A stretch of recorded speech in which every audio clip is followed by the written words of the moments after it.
ছাড়েছি ভাবলে হবে কি, চিংড়ি মাছের ভিতর করা তাই ঢালেছি ঘি,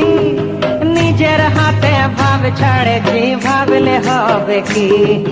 চালর চুলা লম্বা কচা কুলি কুলি যায়,